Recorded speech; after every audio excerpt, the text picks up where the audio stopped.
Any questions or observations like you do, please? Today we are deprived of our two professional questioners. Huh? Are they here? One of them. He's outside, huh? You're sitting too far away. I came a bit late. So let's give the chance to someone else, yes, please.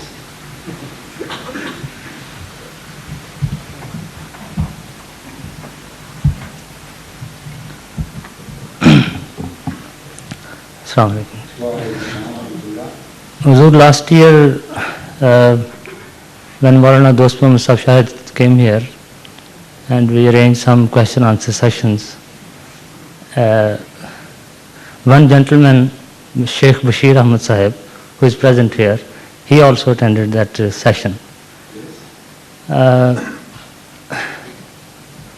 After listening to that, he said, I would like to go to London Mosque as well. Then he attended your session in the mosque, question-answer, Majlis Irfan.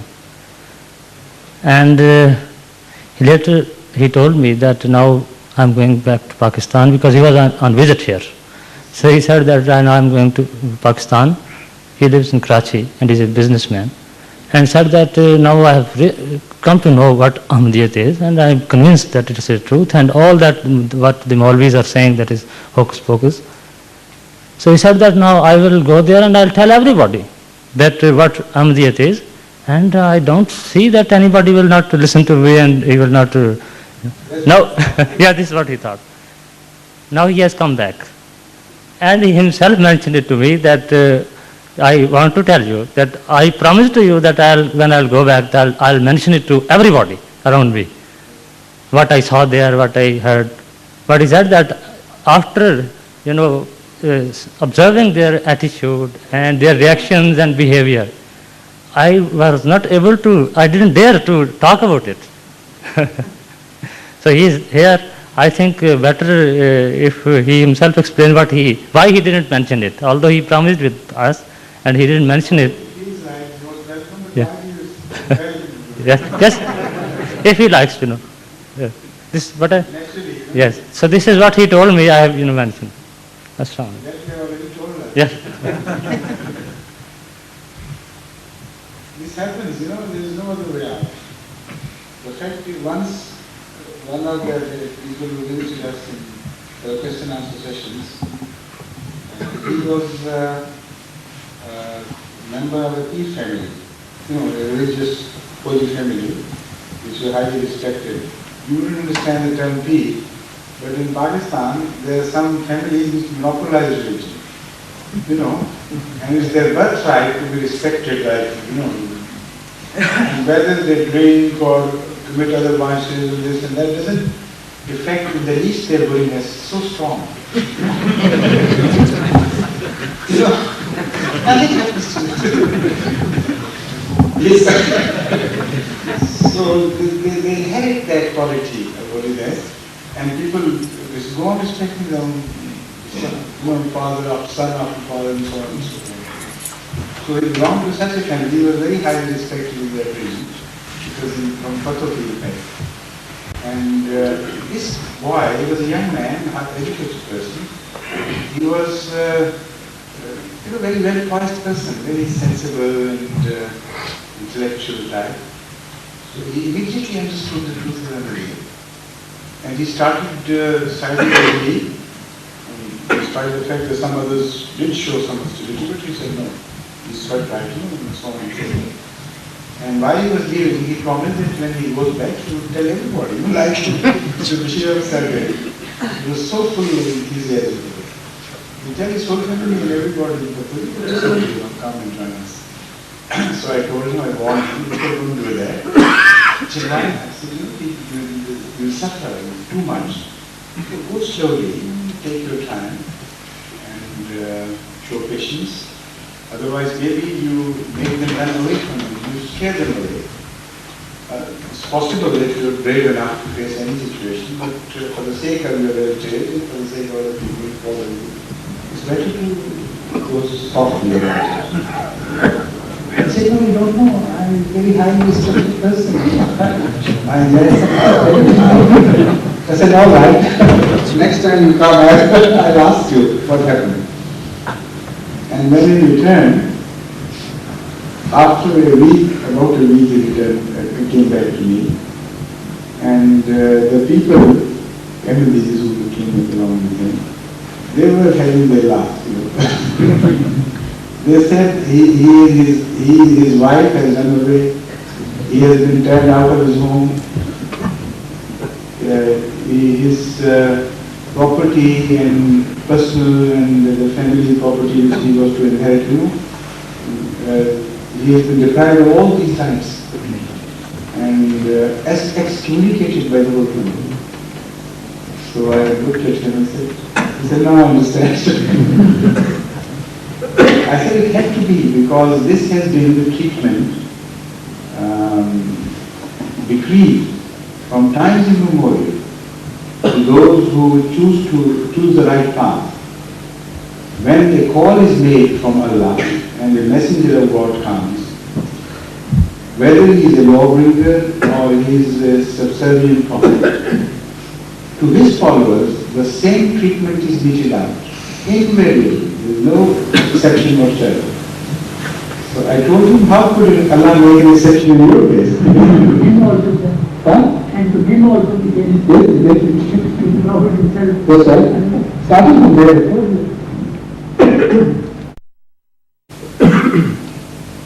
Yes, please, Vishilni, after first you and then Amini Sahib, please.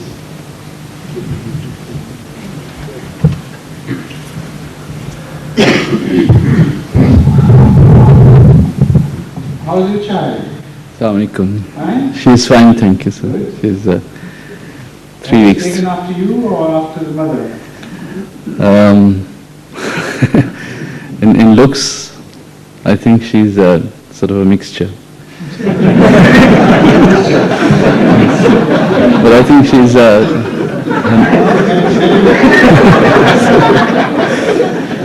I think her nature, she's taken after her mother. She's very docile and nice. The complexion is like her mother. The mother. Yes, she's got black hair. She's already choosy. Yes. The sacrifice, talking of sacrifice, reminds me of that since time immemorial, before the time of the Prophet, when Abraham and Moses and Jews and Christians and all that time, they have been making sacrifices of animals. And in many parts of the Quran also it's mentioned, whenever you make a sacrifice, make that of a very pure animal, of a clean animal, and you know, which is not gored or etc. So the best of those, whatever you want to sacrifice. Does the Christian teaching, or rather thought, of the same thing proceed to Jesus? They say that when you Muslims make a sacrifice, you shed blood, of course, and the blood doesn't reach God, but your feelings and emotions, that's the reason why you're making the sacrifice. So when we say that Christ is the Son of God, and that sacrifice was made by God, why do you not accept this, that He came also, just like you atone for your sins in making the sacrifice of an animal, a good animal, so something which you love, not just a bad animal which is, not. So God loved Jesus, and therefore He wanted to make a sacrifice in blood. Have you ever seen a human being sacrificed for the sake of a goat? No. It's the wrong direction. No, this is, The things of low quality are sacrificed for the things of high quality. It's never the other way around. You will never sacrifice your son for the sake of a foal or some other animal. Will you? no. But they're teaching, when they say that just God wanted to show. God is only God is stupid enough now to do that. No, He loved Christ. You can't. It's against your nature to sacrifice your son for an animal of inferior order. Yes. But you believe that God sacrificed His only son. for the sake of creatures which was placed so lowly as there was no comparison whatsoever.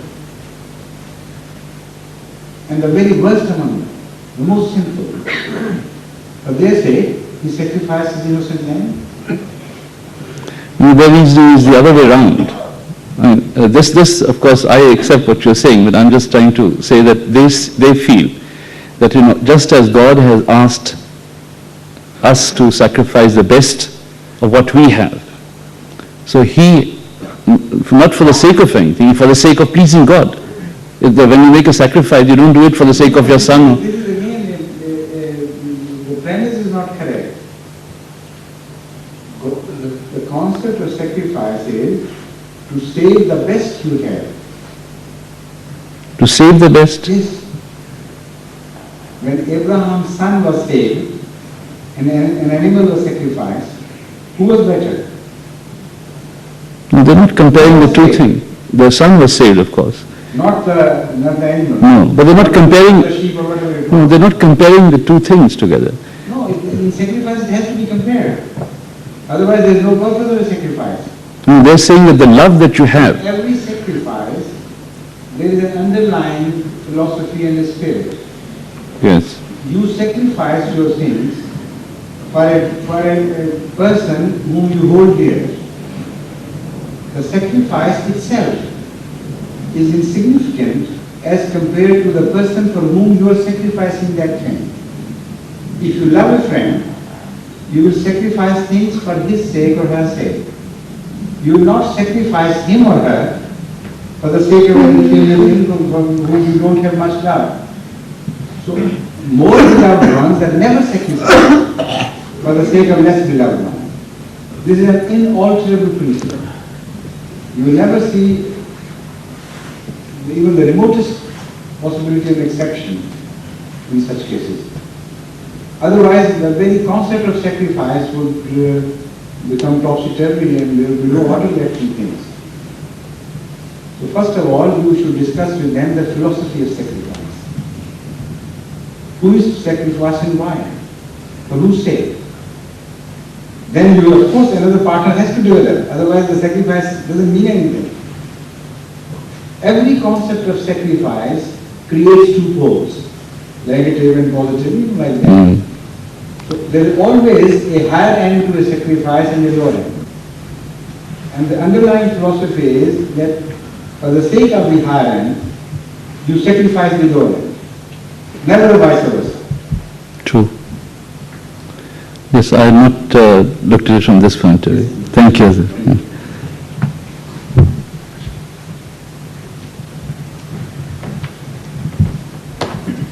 Assalamualaikum Hazur. Hazur, it's one of my colleagues at work once said, fellow worker, colleague, fellow worker at work. He was talking about religion, about religious subject. He was talking about religious subject, and he said that when he explained that. These clever, in some cases in religions, they are clever. One particular person is clever, and he goes into a desert. Wise old man with a white beard goes to, for example, goes to a desert, and he starts fasting, and he starts when he's in solitude, and he goes away, and because of the heat, he starts hallucinating, and then he starts writing. He writes a book. And he happens to be clever than other people, so therefore he was trying to explain that. He must have been clever, I'm not clever enough to understand this. He explained that to us. Yes. Show patience with me. Please. Yes. You're going too fast for me to comprehend what you're saying. So why not, I know we have ourselves made a rule that we should address this session in English because the Englishmen will understand will be. And people of younger generation coming here also do not understand the rule. So the rule is set by us together, consent, common consent. But I would make an exception here. I would let you read here, open dialogue, and make yourself clear.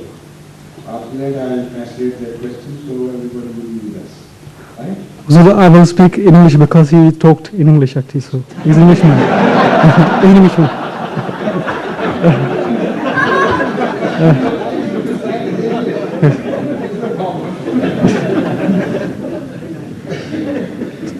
He said, sir, Hazur, You understand? You know his language. he said, You translate it.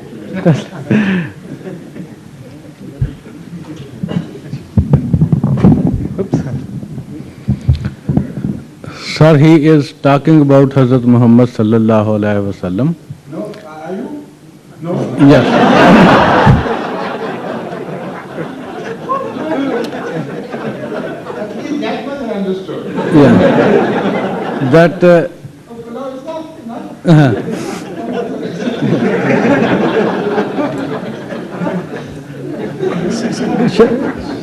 I will try again, Hazur.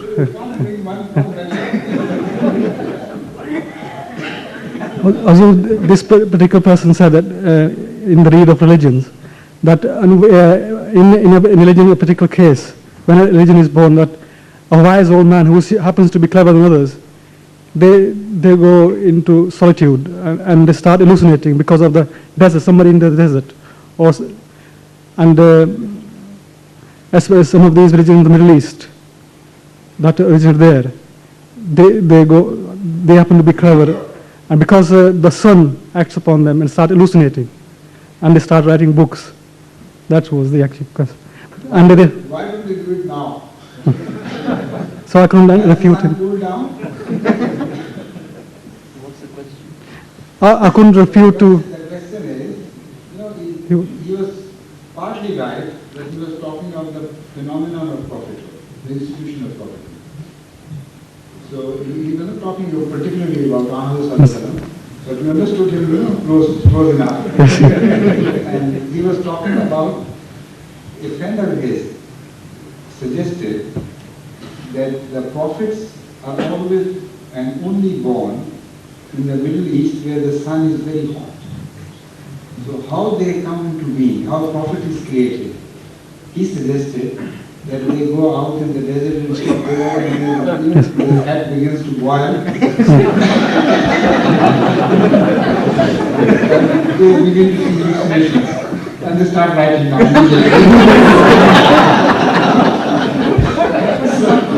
This book comes into being. Is that right? Yes. This man, when he was talking, he must have been talking, sitting under a very hot sun.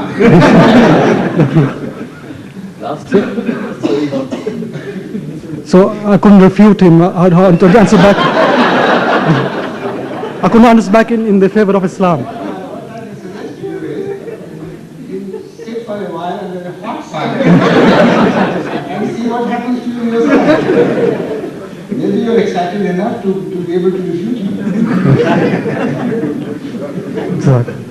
Or you can suggest to him, come on, let's go to the desert and try our luck and penetrate the head. I think that's the only answer. Hazur, can I make a suggestion, please?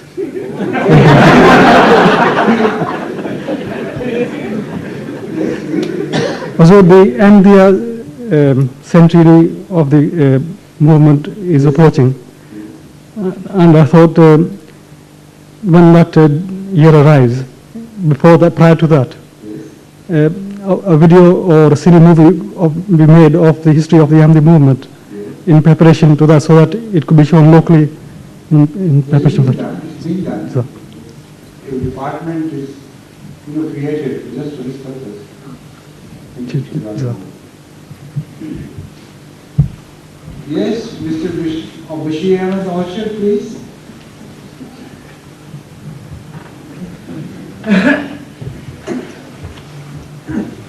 Your son enjoyed this just very much, He's going back into his elements. Hazur, I would just like to ask a simple question. Is there any objection to beautifying or decorating a grave with flowers? Well, it depends. In fact, one should be natural. That is the most important guiding principle for everyone. And should not overemphasize things. A grave is a dwelling place of a dead person who has absolutely no knowledge of what's happening to him and what's being done around him. So he should be treated like a dead person, not somebody who receives the token of one's love and things.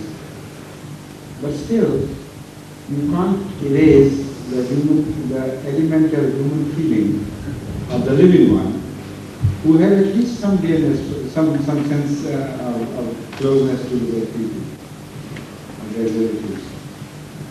So to a certain measure, if you keep the grave clean and neat and in good form, that is also a sense of expression, an expression of attachment, I mean.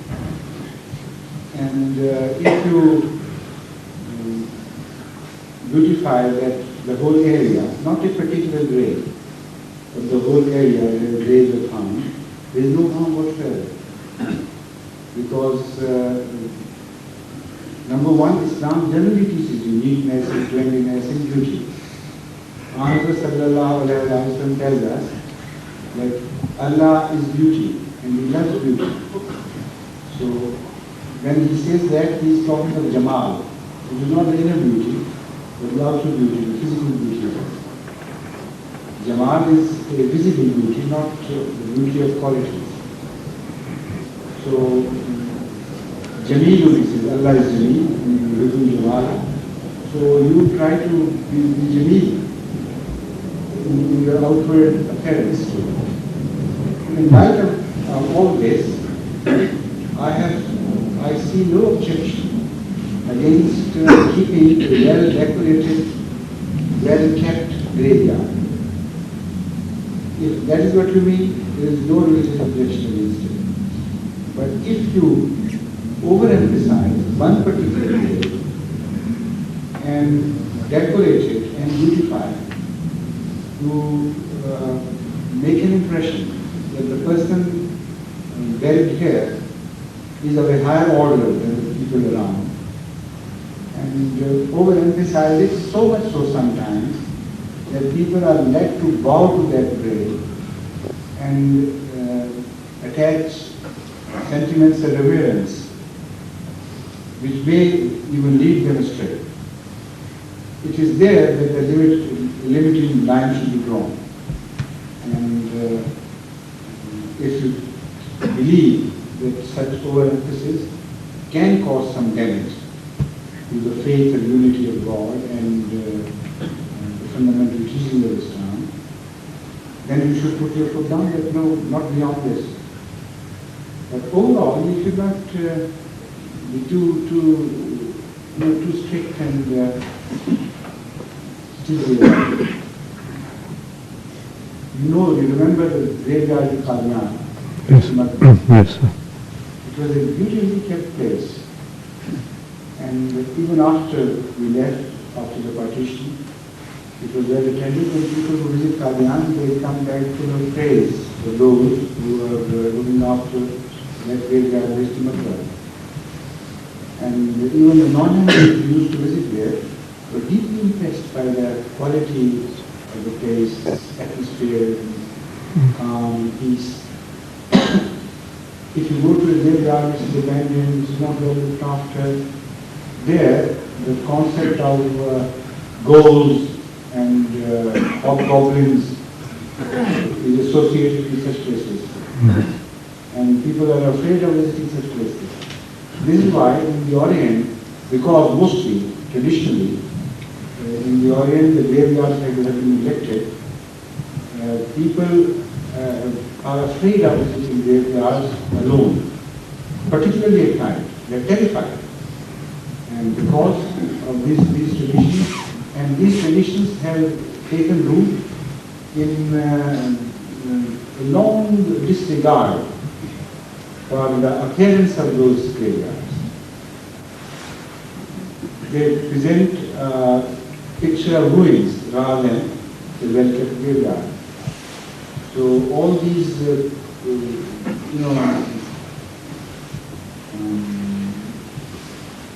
concepts of ghosts and things, they have an association, historic association with abandoned places, deserted places, and so on.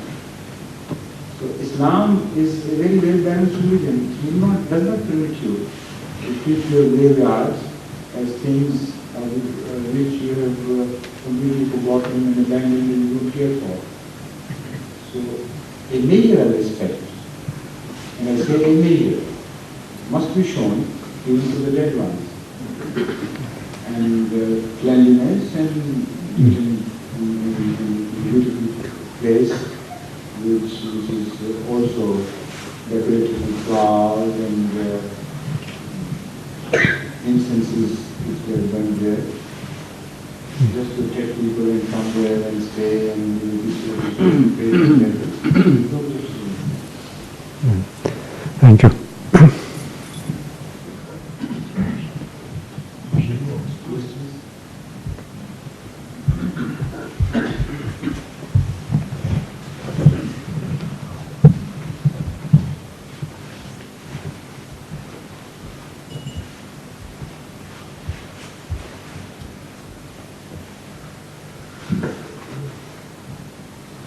Yes, please.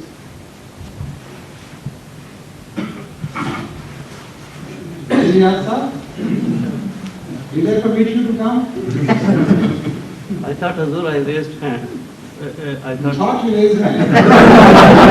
I raised hand. I thought that Hazur is calling me. But I didn't notice this. I'm sorry because I have already permitted the gentleman coming from behind, approaching from behind. Mr. Saeed? Yes, that's right. After he has asked his question, then I will. Because I didn't notice your hand really. Hazur, the question Mr. Arch had asked, it's continuation in that connection. When we go to the grave such as of the promised Messiah, we pray there. Is there a significant difference between the acceptance of prayer on such places rather than ordinary prayers? Well, the phenomenon of prayer, it should be understood essentially. Then the question will also be answered in that process. The prayer must have a quality of truth, dedication, and your deep personal involvement. If you are very specially moved, out of fear or out of love, your prayer is more likely to be accepted. Ujibu dawat daira daane, that is one, and the mustarra, amma yujibul mustarra ila daan. This is a verse which I had in mind. In one place Allah says that I am the one who listens to the prayers. And in another place, Allah emphasizes one particular type of prayer. And He says, Amma yujibul mustarra ila daan. Who it is who accepts the prayer of the one who finds himself in mustarra. How would I translate it? Will somebody help me? Yes, something, but more than that. In extreme danger, if somebody who is facing extreme danger and is working under fear, and he has no way out. Some critical situation. He's sort of he's found in desperate. Yes, sir. Mustarra is somebody who is in turbulence. Huh? In turbulence. No, that's minor. What I mean to say is, mustarra has a quality of desperation about it. The one who has no way out from a predicament he is found in. And when he is left with no choice, then he turns to God. And he depends. Huh? He depends entirely on Allah. Then Allah listens to him too. He removes the evil which befalls him or which is facing him from him. At another place, Allah tells us that there are people who are idolaters idol worshippers, who are caught in very severe storms while they are traveling on sea, by the road. And when they see there is no hope for their escape, at that time when they pray to one and only God, and they say, we beg of you to save us, and we will never call partners with you, and we are going to rectify our ways and means. That sort of prayer. Allah accepts that prayer, knowing full well that when they are carried to sin by Allah, they will forget what promise they had with Allah and made with Allah and go back to their old crooked ways. So that hour of stress, that hour of special emotion, that very special quality of fear adds something of truth to one's prayer. And because Allah is truth, so Allah loves truth and then accepts that truth even if it is momentary and transient. So emotions play a very important role.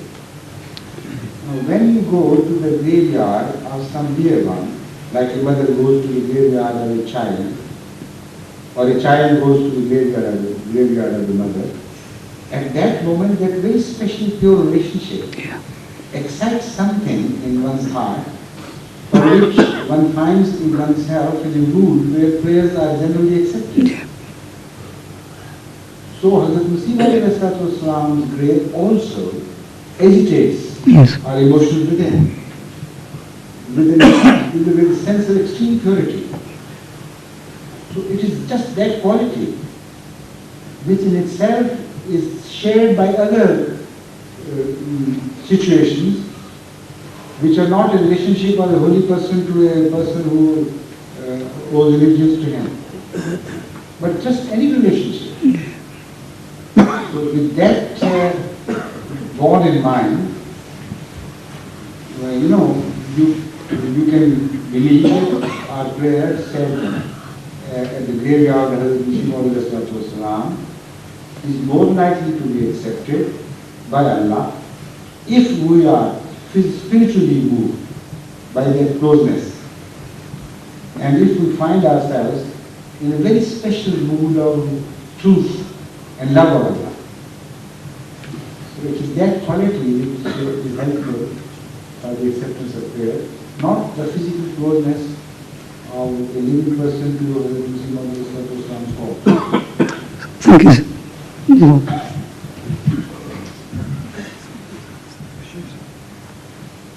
Yes, please. I see a hand. All right, you come first. Somebody else. No, come on. Again, I'm sorry, I forgot that I promised you. Come on, please. It's your turn. Assalamu alaikum, Hazur.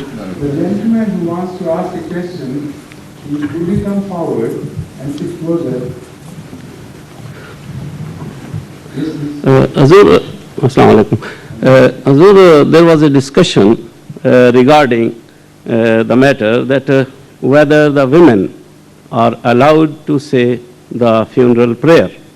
And I am of the opinion that wherever it is, the facility is provided, they are allowed. Hazur's opinion regarding that. Jazakallah. Hazur, one more question. If your questions are of that nature, any number. As the following question was asked to me by a friend of mine, and I was not sure whether my reply was correct. I shall be most grateful if Hazur most kindly advise us the difference between an ordinary qarz, that is a loan, and Qarz-e Hasna, and a loan of this type? First you tell me what your answer was, then I will decide whether you are right or wrong. Hazur, Without knowing that. Hazur, I think that Qarz-e Hasna and the difference between the other Qarz is, Qarz-e Hasna is that type of Qarz where there is no reward expected, one thing. Secondly, I think there is this is just like a relation to the other, and there is no limit of that time limit. It's just only a sort of whether the person returns it or not. Now, first of all, your first statement, unfortunately, is not correct. Because in the same place where the Holy Quran reminds you of Qarz-e Hasna, it says that give Qarz-e Hasna to Allah. Doesn't it? Yes, yes, Hazur. So don't you expect reward from Allah when you give Qarz to Him? Yes, sir. The verse, Yes. the exact words of the verse which have been just quoted by Hafiz Sahib are وَمَنْ يُقْرِضِ اللَّهَ قَرْضًا حَسَنًا فَيُضَاعِفُهُ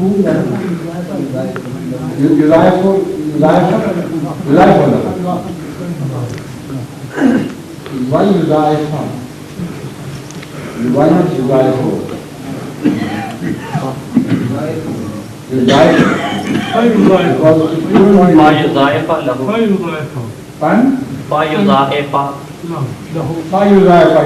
is shart, because of shart? Yes, I understand.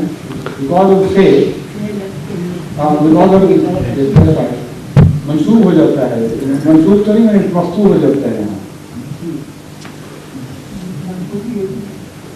नहीं बात ये जो मुज़ारिया मंसूब होगा या मस्तूब होगा यहाँ? मुज़ारिया यहाँ पर मंसूब होगा क्योंकि इलामी शर्त के तौर पे। जी जी और पता उसकी इलामत है। इससे पहले अन महज़ूफ़ है जो मुस्तर है। During this connection, after this question happened, I tried to ask. That means it is not the complete answer. It is a part of the answer, and that answer continues. If Allah does that, then something happens. But Yudaifahu lahu means that if somebody gives Qarz-e Hasna and then Allah does this, then something is expected later on.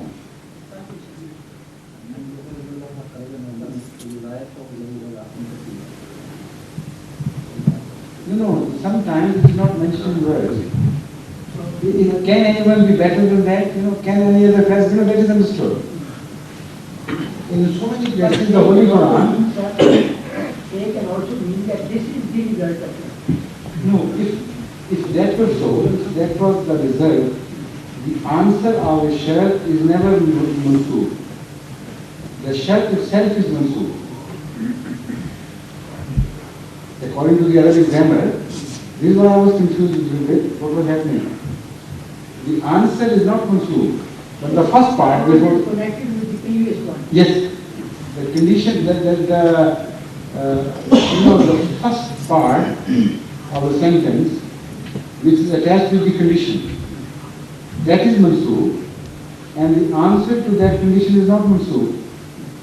So when it ends up in a mansoob state, that means that still another answer is to be expected or understood.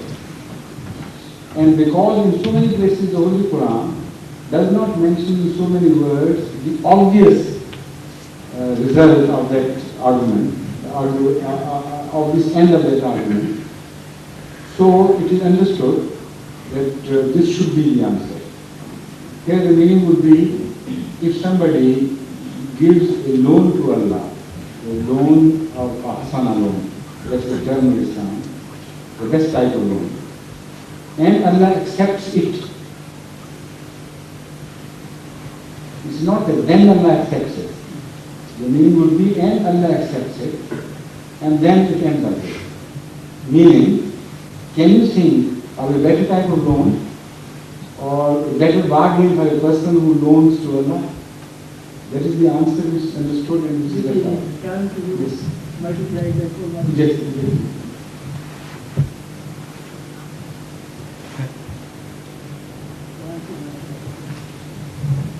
I see. So Qarza Hasana, your definition of Qarza Hasana is rejected by Allah in the Holy Quran.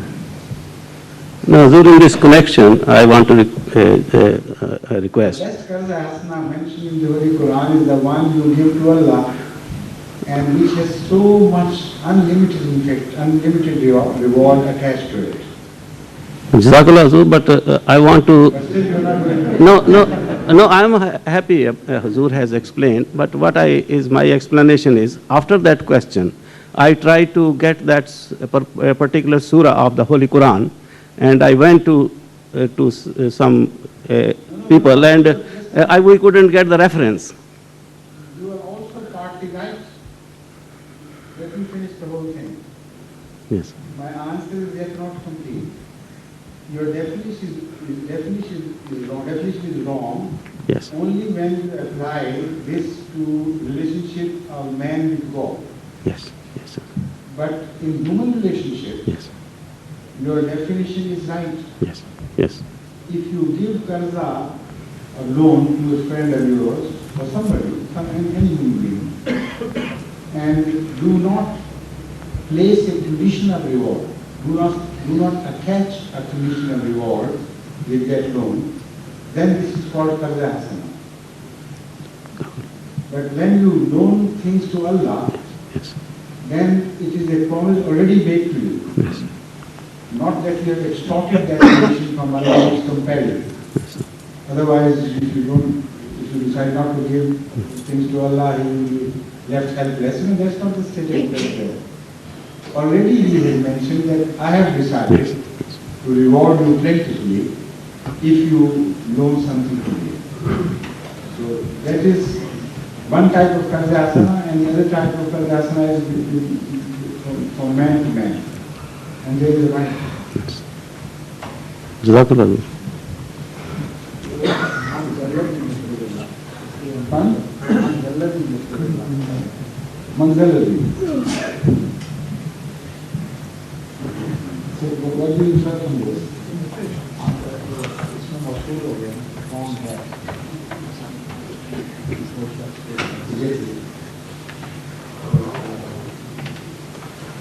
Still, it requires a portion of the answer which is not yet said.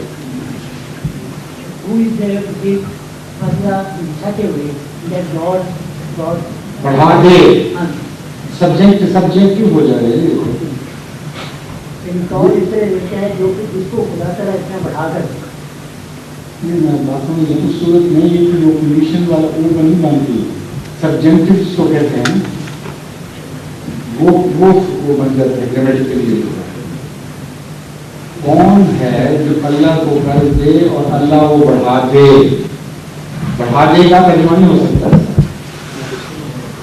Gujarati शब्द में तो complete तर्जुमा होता है ना complete sentence मुकम्मल हो जाता है कौन है जो कर्ज अल्लाह को दे तो अल्लाह उसका कर्ज बढ़ा देगा अगर युजाइफा होता तो ये तर्जुमा होना था युजाइफा का मतलब तर्जुमा दो तरह से हो सकता है कि अगर कोई दे अल्लाह को कर्ज और अल्लाह उस कर्ज को बढ़ा दे तो आगे जवाब आना चाहिए दूसरा युजाइफा की सूरत में तर्जुमा ये बनता है जो अब आगे हो रहा है कि कौन है जो अल्लाह को कर्ज दे और उस कर्ज के नतीजे में अल्लाह उसके जवाब में उसका रुपया उसका दिया हुआ कर्ज बढ़ा दे या भी गाल लग सकता है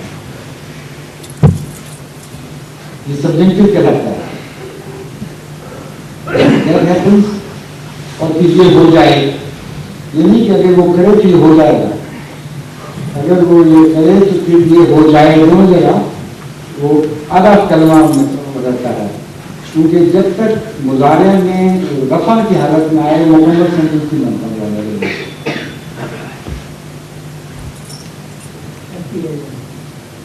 शर्त और किस्म की जरा सा फर्क है मैंने मिसाल दी ना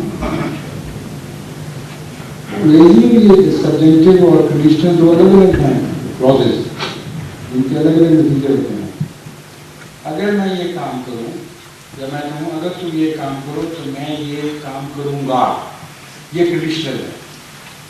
If you do this, then I'll do that. This is called conditional. First one is the condition, the first clause is conditional clause, and the other is the answer clause, that condition. And the other is subjunctive, in which say, if you do that and I do this, still the sentence is not complete. If you do this and I do that, the sentence remains incomplete. तो वहाँ जो है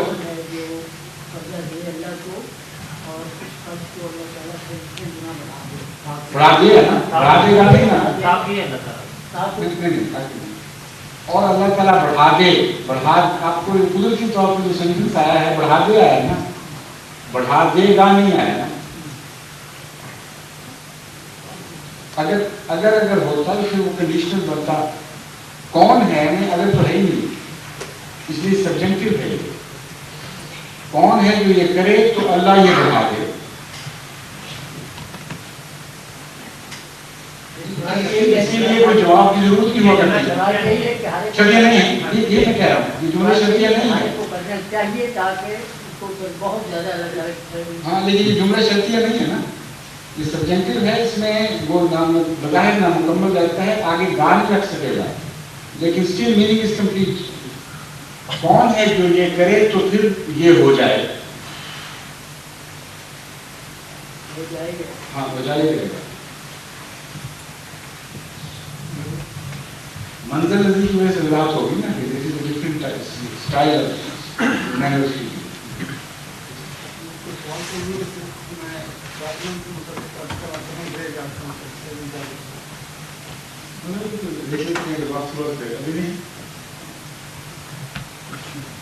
Yes, please.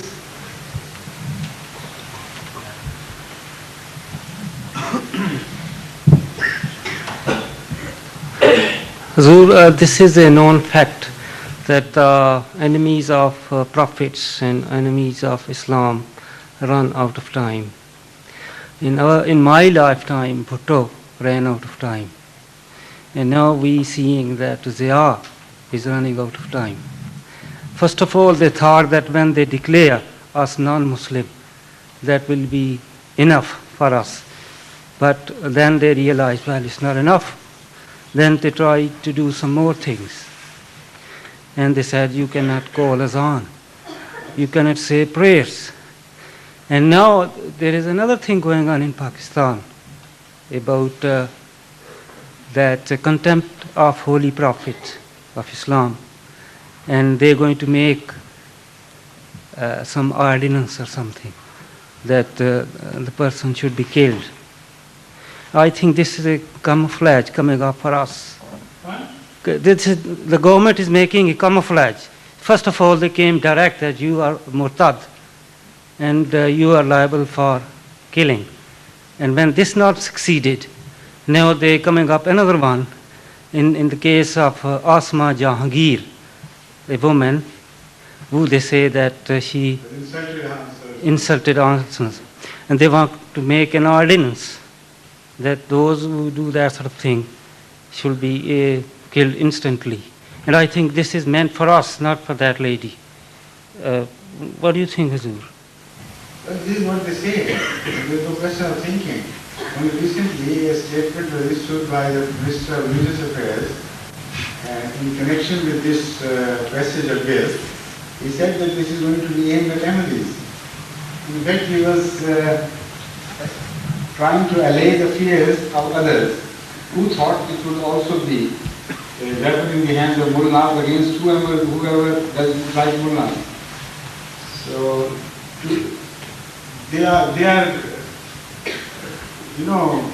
laying tricks upon them, not upon us. About us, they are quite straightforward and honest.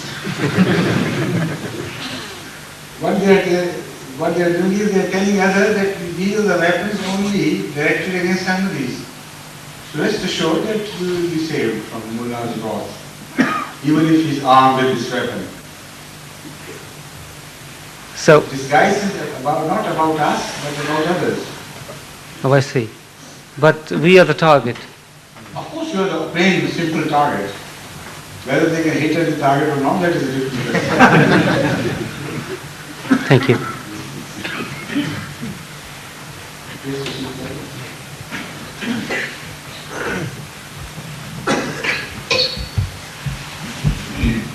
Assalamu alaikum, Hazur. Why Abu Jahl is called Abu Jahl, which is contrary to the Islamic traditions, that not to be called names? He was called Abul Hakam. Hikam. Hikmah. Hikam तो मुझे जमा है. Abul Hikam था कहलाता था या Abul Hikmah कहलाता? Hikam कहलाता. The father of so many wise things. Abu Jahl was previously called Abu Hikam, which means Abu is a kunya, word is kunya, used in Arabic, which doesn't mean real father. Literal translation is father, but it doesn't mean father in this connection. It only means a source of something, something who collects these things, who possesses a certain quality. So when you say Abul Hikam, Hikam means wise sayings or things of wisdom. So Abul Hikam means a possessor of so many things of wisdom. So that's a compliment to him for his wisdom. When he opposed Muhammad sallallahu alaihi wasallam and the truth of the Holy Quran, then he was working exactly opposite to what he was understood to be. So he proved by his action that he was no longer a man, a possessor of wise things, but he was a possessor of total ignorance. Yes, please? His name is Hisham ibn al-Hakam. His father Hakam. Not Hakam. Al-Hakam. His father is al-Hakam. Ibn al-Hakam. And his name is Hisham. That we understand. Hisham ibn al-Hakam. No, I understand that. But he is pointing at a different thing altogether. Before Islam, he was called Abul Hikam. It is not because of Ibn al-Hakam, he was called Abul Hikam. That we know positively. Although he was Ibn al-Hikam, Ibn al-Hakam, Hakam is a name, proper noun of a person, that is his father. But he was called Abul Hikam because of his so-called wisdom. So, because he proved himself to be the most unwise person by rejecting the truth and by opposing the truth. So the Muslims gave him this name in exchange for the word Abul Hikam. Amrata, acha. Or leave that, that is one thing is quite certain, that before Islam, a tribute was paid to him by giving him the kunyat of Abul Hikam. That is a man full of wisdom, possessor of a collection of wisdom. Combining all aspects of wisdom. Yes, sir. Combining all aspects of wisdom is translation in this side. Now the question is this, this is contrary to the Muslim traditions, that is to be called names. But that is not all. The Holy Quran says that Jahar Su is prohibited. To say a bad thing in public and loudly is wrong, unless you are wrong first. If you are wrong, then you have a right to kick back in the same terms and pay the person in the same coins. This principle is also laid down very clearly in the Holy Quran. Now, because Abu Jahl was the man who tried to distort the name of Muhammad sallallahu alaihi wasallam and repeatedly so. So he forfeited that right given by Islam to its opponent, to every man, by committing that error.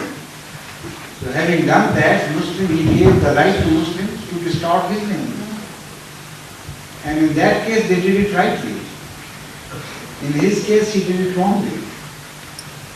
Was this name was given to him by Hazrat Sallallahu Alaihi Wasallam or the other Muslims at the time? I don't know whether Ahmad Sallallahu Alaihi Wasallam ever referred to him as Abu Jahl. I don't remember anyway. Somebody else? How is that? Hadith में मिलता है. नहीं, आप बस हदीस में तो उसका सब कहते अबू जहल है. ये रसूलुल्लाह सल्लल्लाहु अलैहि वसल्लम ने फरमाया हो कि अबू जहल था. शाम को इस्तेमाल किया है I don't remember any tradition where Ahmad Sallallahu Alaihi Wasallam has referred to him as Abu Jahl. Thank you. In fact, Ikrimah bin Abu Jahl once appeared before Ahmad Sallallahu Alaihi Wasallam after Fateh Makkah and complained to him that people were referring to him in relation to Abu Jahl, his father Abu Jahl, and were saying bad things about his father which hurt him. And Ahmad Sallallahu Alaihi Wasallam prohibited his companions to hurt the son for the fallings of his father. And he said, don't say anything bad in the presence of Ikrimah against his father. He was that kind, you know. He was that tolerant. There is no comparison as far as Ahmad Sallallahu Alaihi Wasallam's tolerance is concerned, and his kindness is concerned.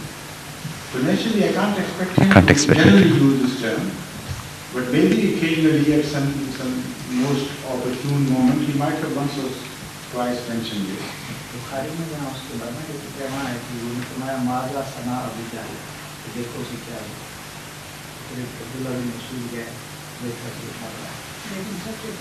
But that again is, I don't think so.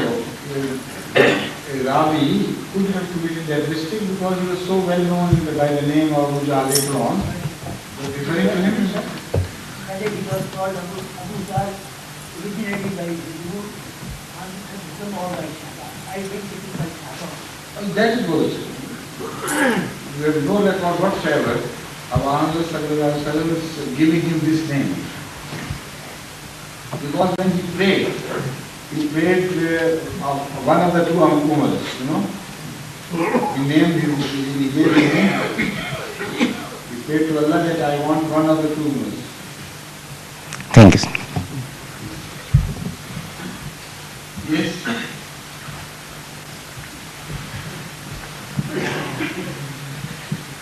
There had been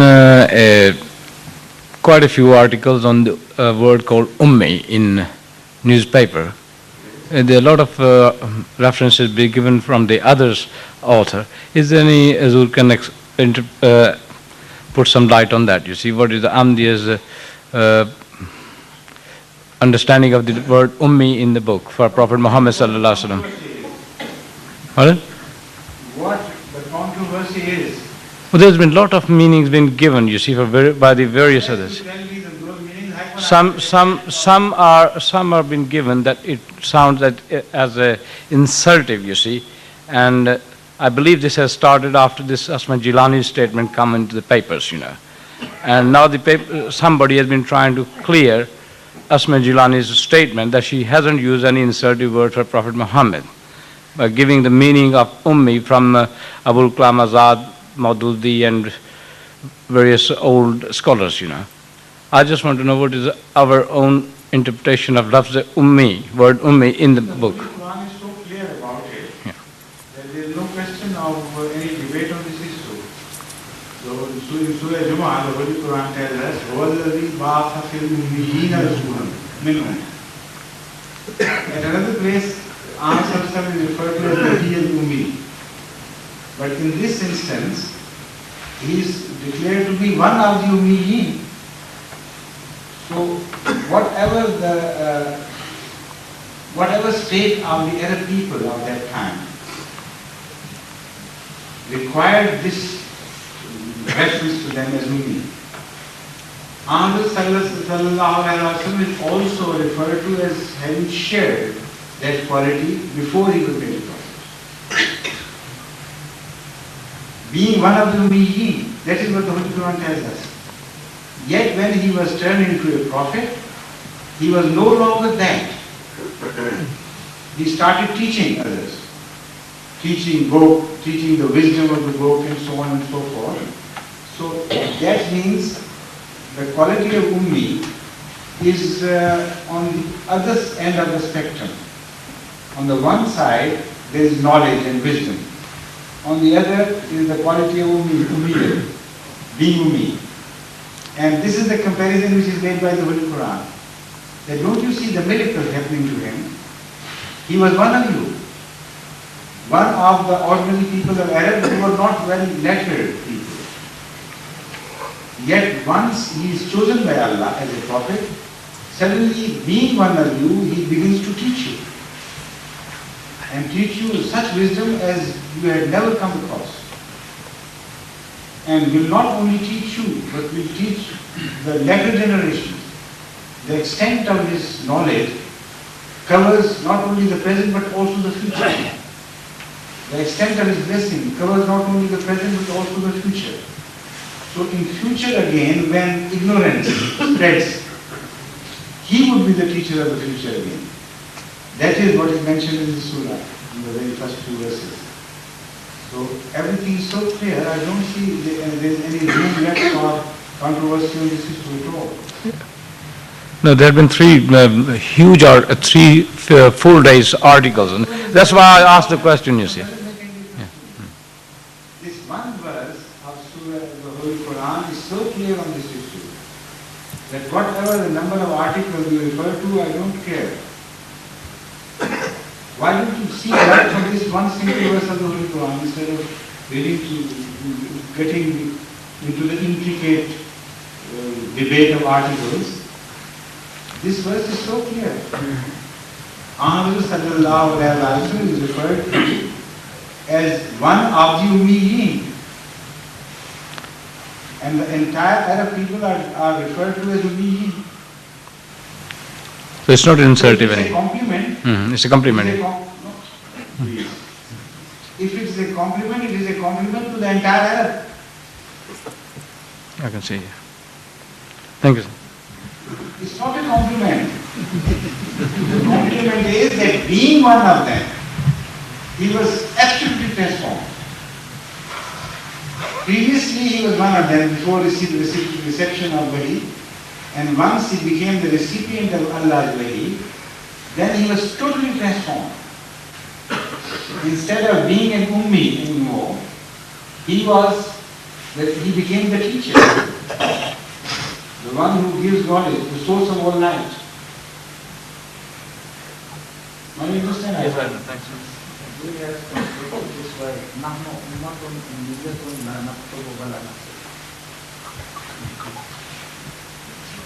That's right. He himself is translated. Unlettered people. Hafiz Zafar tells me that in one traditions, which is from Bukhari or some other word, you don't remember.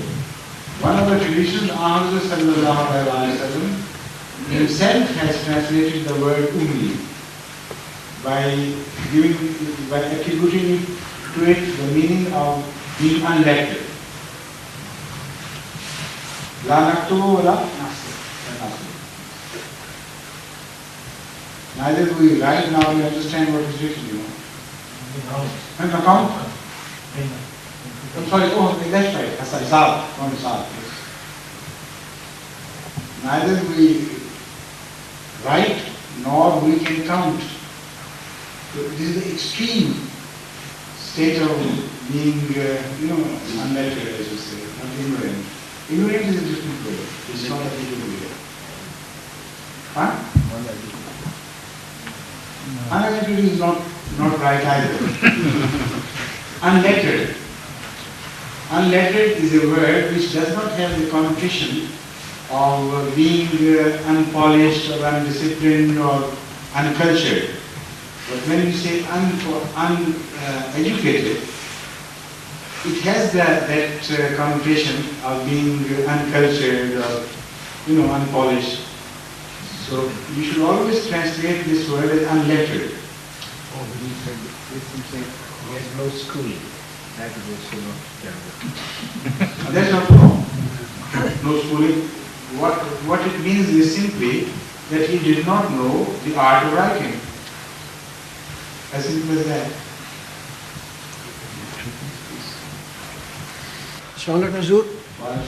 Bashir Hayat were asking about something about Qarz-e Hasana and other loan, you see.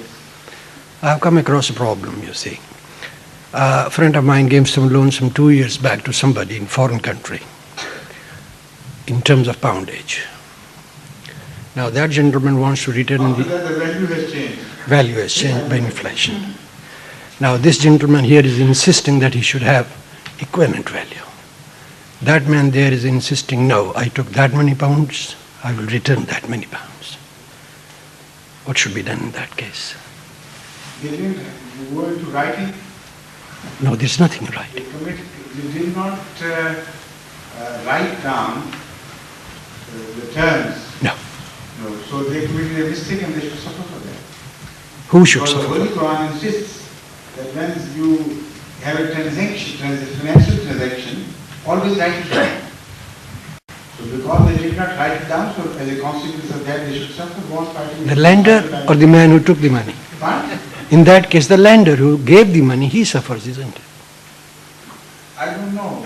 The question is, they have not acted upon a very strong admonition of the Holy Quran, and as a consequence, they must suffer, and you are proving the case for me, that they are suffering. That's all right, sir. It's not easy. You don't take the invention of the Holy Quran lightly. No, because it's creating... The inference we draw from this is that you must pay you must pay respect even to the slightest invention of the Holy Quran, which people tend to take lightly. Don't take it lightly. If you ignore it, natural consequences will be before you, and you suffer from the consequences. So, should I understand that the man who pays back the same poundage, you see, he would be right? Why should you understand that? You can only understand that thing remains undetermined. It's anybody's guess. Anybody's guess. So, in that case, my question is not answered, you see. Because the prerequisites for answering this question are not there. Because it's creating very bad feeling among few of us, you see. It's creating very bad feeling. For some answer, there has to be some prerequisite based on which I can give you an answer. But that foundation for the answer is not provided for you.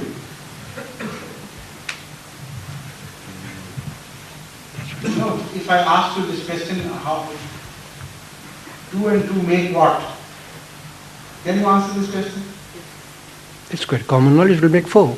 No, I don't say how much, I say what.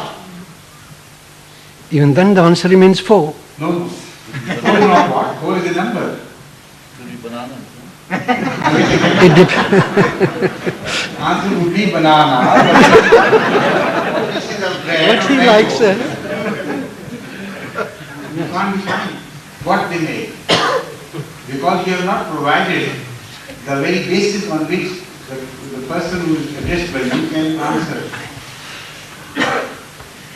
Every question automatically provides some basis for answer. And if it's lacking, then the person who is addressed is not in a position to answer that question. In this case, the matter remains undefined because they have ignored one invention of the Holy Quran and they have permitted a thing to remain unresolved and undetermined. So, it's anybody's guess.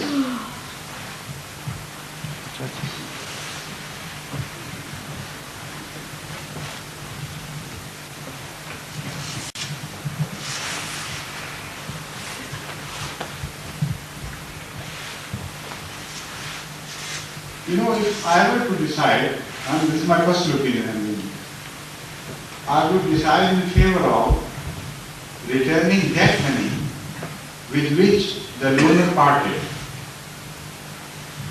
This is my instinct, which tells me to believe that this should be the right answer in such a situation.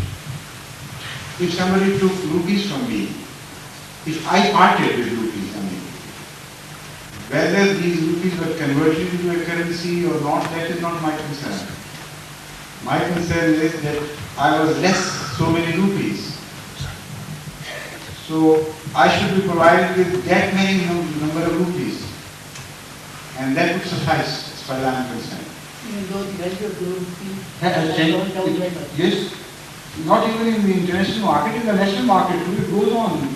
Sometimes increases, but most often decreasing.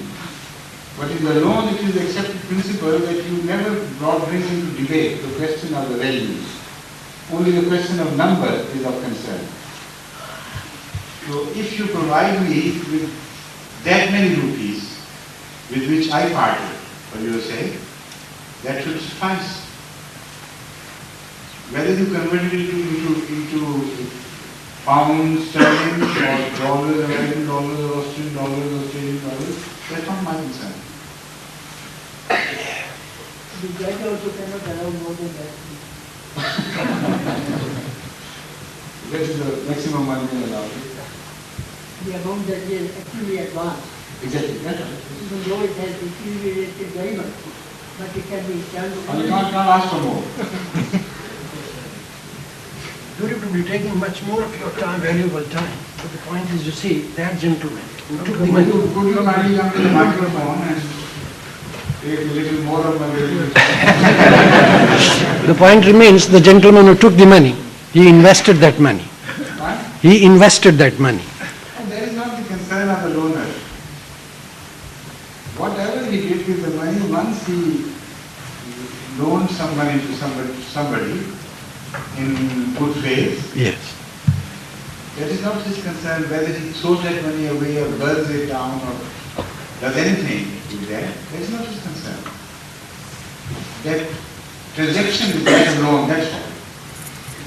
Now, loaner's demand is just return me that money which is equivalent to that now. That is only return. No, this is what we are trying to tell you. The values do not come into picture at all. The number of the currency in which the transaction was made remains fixed. It was done once and forever. It cannot be changed by any court of justice. If you borrowed 1,000 pounds from someone, I'm telling you the other way around. Yes. I'm putting you in the position of borrower, not in the position of lender. That's right, sir. If you borrow some money, you had borrowed some money in 1955, 1,000 pounds, and you are paying that money now, you will not pay 100,000 pounds to that person because the value of the money has decreased by that much. So today, 100,000 pounds is equivalent to 1,000 pounds.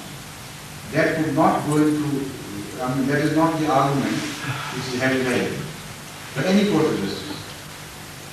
In transaction of money, whether somebody suffers a loss or does not, this is not the question anymore. The number of that currency, whatever it is, pounds or dollars, which were lent to someone, would be returned to the lender. That's all.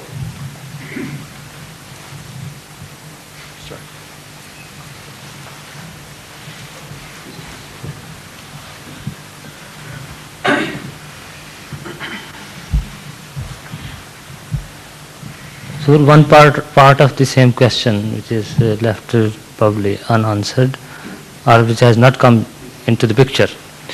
That is that is it right that the loaner can put the condition when he is giving the loan, can he put this condition that when you will return the money, we will consider the inflation as well. We will consider the inflation that whatever the inflation has occurred during that period. According to Islamic jurisprudence, Yes. if a condition is applied to any term of contract and the condition is found to be fasid, that is not a regular valid part of such transactions, then the Court of Justice has the authority to declare that contract null and void to that extent, or that condition to be inoperative. A judge, according to the circumstances, can give a decision either this way or the other way. But this condition which you are telling us is not an accepted normal condition of lending some loan to someone. According to Islamic. Yes. Yes. Yes. Such a condition can, according to Islam, is it's not permissible. Yes. So, even if you have laid that condition, yes, you go to later on, you are read to Islamic court of justice, the judge will decide that this condition is fasid. Correct. Yes. It has no right to be there. Yes. So this condition will be considered null and void, yes, declared null and void. Yes. Thank you.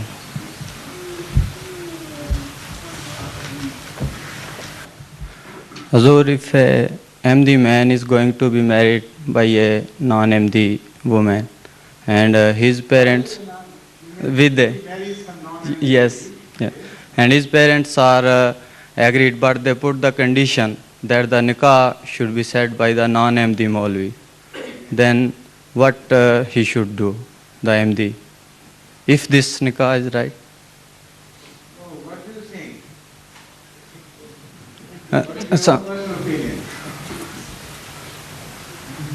There are some conditions that the MD man cannot. Anything which is noble and is graceful should be rejected.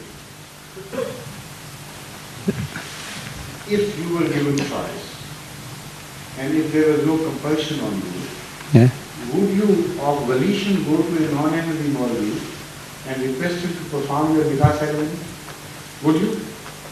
No, I will not. You will not. But so, under some compulsion, you are foregoing a principle, you are compromising your principles out of some compulsion.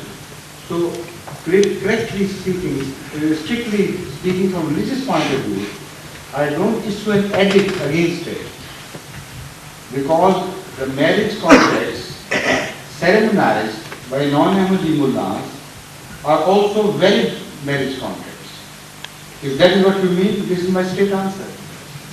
Nobody can declare a marriage contract which is ceremonized by a non-Ahmadi mullah to be invalid. They are valid and legal. So are the marriage contracts ceremonized by Christian clergy or the Jewish clergy and the Hindu clergy and so on and so forth. Otherwise, you have, once they become Muslims, you have to repeat that and you consider their children of the previous state to be, you know, what sort of children they are. That is not done. So as far as the marriage contract is concerned, it's absolutely all right. Any marriage ceremonized by a non-Ahmadi mullah, however hostile it is to an Ahmadi, would remain valid.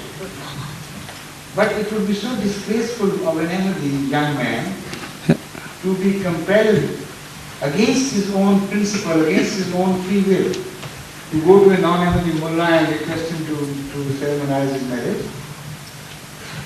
no, MD man will not go. Bride rather than a bridegroom. Thank you. Thank you.